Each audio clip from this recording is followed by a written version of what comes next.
ஓம் வெற்றிவேல் முருகனுக்கு அரோகரா.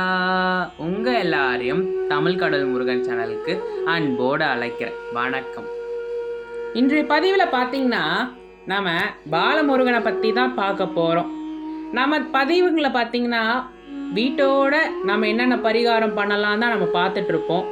ஆனால் இனிமேல் வரக்கூடிய பதிவுகள் எல்லாமே ஆலயத்தில் போய் நம்ம என்னென்ன பண்ணலாம், அங்கே செய்யக்கூடிய பரிகாரங்கள், அங்கே நிறைவேறக்கூடிய வேண்டுதல் என்னென்ன நடக்குதுன்னு தான் நம்ம இனிமேல் பார்க்க போகிறோம். அதாவது பார்த்திங்கன்னா பொதுவாக பாலமுருகனை நாம் வேண்டும் போது நம்மளுக்கு இருக்கக்கூடிய கஷ்டங்களை நம்ம பாலமுருகன் தீர்த்து விடுவார். ஏன்னா நிறைய பேர் கஷ்டத்தோட துன்பத்தோடு அவர்கிட்ட போகும்போது ஒரு சின்ன குழந்தையா நம்ம முருகன்கிட்ட கேட்கும்போது அவர் சிரிச்சுக்கிட்டே நம்மளுக்கு நம்ம நல்லதை அவர் எடுத்து அப்படி கொடுப்பாரு. அதாவது பார்த்தீங்கன்னா இந்த ஆலயம் எங்கே அமைஞ்சிருக்குன்னு பார்த்தீங்கன்னா சென்னையில் கொளத்தூர் என்று சொல்லக்கூடிய ஒரு இடத்துல தான் இந்த ஆலயம் அமைஞ்சிருக்கு. பொதுவாக பார்த்தீங்கன்னா இந்த பரிகாரம் எப்போ பண்ணுறாங்கன்னா வளர்ப்பிறை சஷ்டி அன்று மட்டும்தான் இந்த பரிகாரத்தை பண்ணுறாங்க. இப்போ பார்க்கக்கூடிய முருகன் தான் அந்த முருகன். இவர் தான் மூலஸ்தானத்தில் இருக்கக்கூடிய பாலமுருகன். இவர் அழகாக சிரித்து கொண்டு நம்மளை வரவேற்று நம்ம கிட்ட இருக்க கஷ்டத்தை அவர் வாங்கிட்டு அதுக்கப்புறமா அவர் கொடுக்கறது நிறைய இருக்கும். பொதுவாக சஷ்டியை பொறுத்த வரைக்கும் ஒன்று வளர்ப்பிறை, இன்னொன்று தேய்ப்பிறை. இந்த ஆலயத்தில் பார்த்தீங்கன்னா வளர்ப்பிறை சஷ்டிக்கு தான் ரொம்ப முக்கியத்துவம். பொதுவாக இந்த பரிகாரம் பொறுத்த வரைக்கும் 6 மாதம் நம்ம தொடர்ந்து பண்ணிட்டு வரணும். நிறைய பேர் சொல்லக்கூடிய ஒரு விஷயம் என்னன்னு பார்த்தீங்கன்னா இந்த பாலமுருகன் கிட்ட நம்ம வச்ச வேண்டுதல் 6 மாதத்துக்குள்ளேயே நிறைவேறுது அப்படின்றதான் நிறைய பேர் சொல்கிறாங்க. ஒருத்தவங்களுக்கு 1 மாதத்துலேயே நிறைவேறிடுது, ஒருத்தவங்களுக்கு 4 மாதத்தில் நிறைவேறுது, ஒருத்தவங்களுக்கு 6 மாதம் கழித்து நிறைவேறுது. அப்படி நிறைவேறலை அப்படின்னு பார்த்தீங்கன்னா ஒருத்தருக்கும் கிடையவே கிடையாது. 6 மாதம் கழிச்சும் நிறைவேறி நிறைய பேர் சொல்லியிருக்காங்க. இந்த ஆலயத்துக்கு நிறைய பேர் எங்கெங்கேயோ வெளிநாட்டிலேருந்தெல்லாம் இங்கே துணி கட்டிட்டு போகிறாங்க. முதல்ல பார்த்தீங்கன்னா வளர்ப்பிறை சஷ்டி அன்று காலம்பறையில் நம்ம பாலமுருகனுக்கு அபிஷேகம் நடைபெறும். அபிஷேகம் நடைபெறுந்த பிறகு ஓமம் வளர்த்துவாங்க. அந்த ஓமத்தில் இந்த சஷ்டி துணி எல்லாத்தையும் வச்சு பூஜை பண்ணி அதற்கப்புறமா தான் மக்களுக்கு கொடுக்க ஆரம்பிக்கிறாங்க. இப்போ பார்க்கக்கூடிய ஆலயம் தான் இந்த பாலமுருகன் ஆலயம். இது கொடிமர விருட்சம், பார்த்துக்கோங்க. இந்த சஷ்டி பரிகாரம் என்னன்னு பார்த்தீங்கன்னா சிகப்பு வஸ்திரம் தான் முக்கியமான இந்த பரிகாரத்தை பொறுத்த வரைக்கும். இதை தான் நம்ம 6 மாதம் தொடர்ந்து கட்டிட்டு வரணும். இப்போ பார்க்கக்கூடிய இந்த வஸ்திரம் தான் மக்கள் நிறைய பேர் கட்டிட்டு போகிற வஸ்திரம், பார்த்துக்கோங்க. அதாவது பார்த்தீங்கன்னா நம்ம வரச்சிலே நாம் வாசல்லையே கொடுத்துட்ருப்பாங்க இந்த துணியை. நம்ம இது குறிப்பிட்ட காசை கொடுத்து நாம் டோக்கன் வாங்கி இதை கட்டணும். நம்ம இந்த வஸ்திரத்தை வாங்கிட்டு நம்மளாவே எடுத்துகிட்டு போய் அப்படியே கட்டக்கூடாது. இதை பொறுத்த வரைக்கும் பாலமுருகன் பாதத்தில் வச்சு குருக்கள் தருவாங்க. வஸ்திரத்துக்கு மேலே உங்களால் முடிஞ்ச பணம் வைக்கலாம்.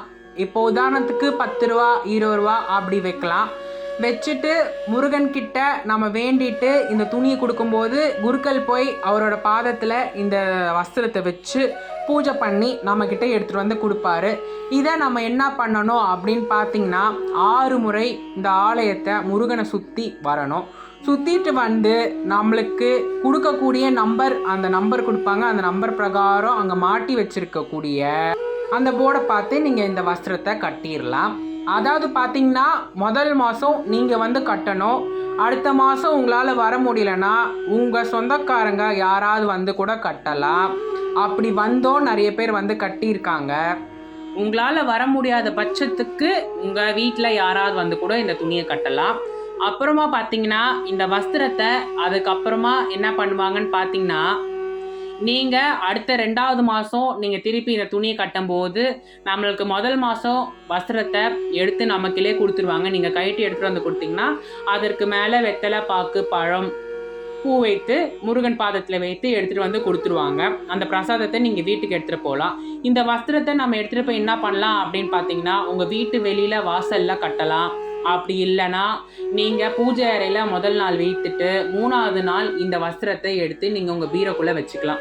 இந்த பரிகாரம் முக்கியமானது குழந்தை பாக்கியம் இல்லாதவர்கள் கட்டுறாங்க, கல்யாணம் ஆகாதவர்கள் முக்கியமாக கட்டுறாங்க, மற்றும் பிரச்சனை இருக்கவங்களும் கட்டுறாங்க. இந்த 6 மாதம் நான் ஏன் சொல்கிறேன்னு பார்த்தீங்கன்னா நம்ம தொடர்ந்து இந்த 6 மாதம் கட்டணும். உதாரணத்துக்கு இப்போ வந்து நிறைய பேருக்கு குழந்தை பாக்கியம் இல்லாதவர்கள்லாம் பார்த்தீங்கன்னா, குழந்தை வேண்டி கட்டும்போது அவங்க வந்து கருத்தரிச்சிட்டாங்கன்னா அவங்க உடனடியே நிறுத்தக்கூடாது. அவங்க பிள்ளைய பெற்று எடுத்துட்டு வந்து கோயில் சன்னதியில் கொடிமரத்தாண்ட போட்டுட்டு முருகனுக்கு ஒரு அபிஷேகத்தை பண்ணிட்டு அதற்கு அப்புறமால தான் நிப்பாட்டணும் நம்ம துணி கட்டுறது. கல்யாணம் ஆகாதவர்களும் சரி, அவங்களும் பார்த்தீங்கன்னா முருகர்கிட்ட வேண்டுதல் வச்சு இந்த வஸ்திரத்தை கட்டும் போது அவங்களுக்கு வந்து நிச்சயம் ஆயிடுச்சு, கை கூடிடுச்சுன்னா, அது பொண்ணாக இருந்தாலும் சரி பையனாக இருந்தாலும் சரி, அவங்க இருவருக்குள்ள அவங்க கல்யாணம் ஆகி முடிஞ்சு கோயிலில் வந்து முருகனுக்கு அபிஷேகம் பண்ணிட்டு அதுக்கப்புறம் முருகனை பார்த்துட்ட பிறகு நீங்கள் துணியை நிறுத்தலாம். குழந்தை பாக்கியம் இல்லாதவர்கள், கல்யாணம் ஆகாதவர்கள் இவங்களுக்கு மட்டும்தானான்னு இல்லை, எல்லாருக்குமே உண்டு. இது நிறைய, அதாவது வந்து குழந்தை பாக்கியமும் திருமணத்துக்கும் தான் நிறைய பேர் வந்து கட்டுறாங்க. மற்றும் அல்லாது நிறைய பிரச்சனை கோசமும் வந்து கட்டுறாங்க. அது தீந்து அந்த முருகன்கிட்டயே வந்து அழுது அவங்களே சந்தோஷம் அடைஞ்சு போகிறத நான் நிறைய பார்த்துருக்கேன். அதனால் முடிஞ்ச அளவுக்கு நிறைய பேர் வந்து வஸ்திரத்தை கட்டுங்க.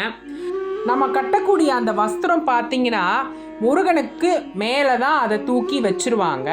முருகனுக்கு மேலே தூக்கி வச்சிட்ட பிறகு அது எதனால் தூக்கி வைக்கிறாங்கன்னு பார்த்திங்கன்னா, நம்ம கேட்கக்கூடிய வேண்டுதல், நம்ம கேட்டிருக்க வேண்டுதல் பார்த்திங்கன்னா முருகனுக்கு அப்படியே வந்து நம்ம வேண்டிட்டு கட்டக்கூடிய வஸ்திரம் வந்து ஒழிச்சுக்கிட்டே இருக்குமா. முருகா அந்த நம்ம வேண்டிய வஸ்திரத்தை முருகன் காதில் ஒழிச்சுட்டே இருக்கனால நம்ம வேண்டுதல் சீக்கிரம் நிறைவேறுதான்.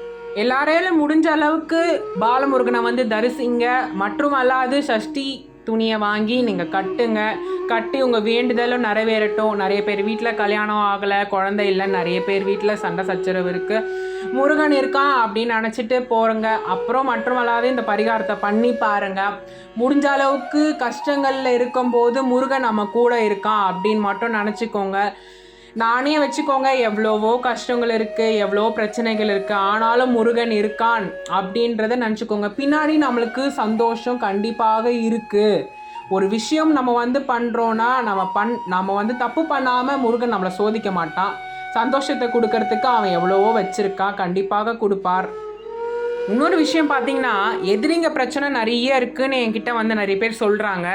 எதிரிங்க பிரச்சனை இருக்கும்போது நீங்கள் அவங்களுக்கிட்ட ஒன்றுமே பேசாதீங்க, கம்மன்னு இருங்க. முருகன் இருக்கான்னு மட்டும் நினைங்க. ஏன்னா முருகனே சொல்லக்கூடிய ஒரு விஷயம் என்னன்னு பார்த்தீங்கன்னா, நீங்கள் எல்லாருக்கும் நல்லதே பண்ணும்போது மற்றவங்க உங்களுக்கு தீமையை நினைக்கும் போது முருகன் அவங்கள அழிச்சிருவா. அது உண்மையான ஒரு விஷயம் தான். முடிஞ்ச அளவுக்கு கந்த சஷ்டி படிக்க பாருங்க, வேல்மாறல் படிக்க பாருங்க, போற்றிகள் கொடுக்குறேன், போற்றிகளை சொல்லி அர்ச்சனை பண்ணுங்க. முருகன் இருக்கான்றதை நம்பிக்கை விடாமல் பண்ணுங்க. முருகன் கண்டிப்பாக இருக்கான். என்றைக்கும் நான் அதை ஒன்று சொல்லுவேன். எல்லாருக்காகவும் நானும் வேண்டிக்கிறேன். இன்னும் அடுத்தடுத்த பதிவில் நிறைய விஷயத்தை பற்றி நான் சொல்ல வரேன். அதனால் நான் விடை பெற்று கொள்கிறேன்.